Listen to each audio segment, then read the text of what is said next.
Union Minister of State for Jal Shakti and Tribal Affairs Bishweshwar Tudu, who is on a two-day visit, stated that he is not happy with the presentation that was made by the State Department on different projects. He held a review meeting with state government officials on the implementation of various developmental works, schemes and programs by central ministries and departments, followed by the departmental review of the scheme of JJM, SBM, PMKSY and other flagship programs of Ministry of Jal Shakti and Tribal Affairs at Shillong.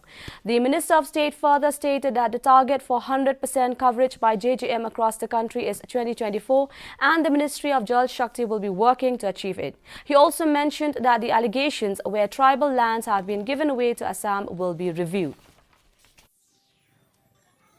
They are giving the... I came to the Meghalaya state.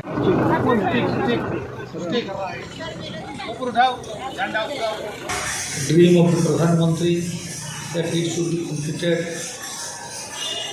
before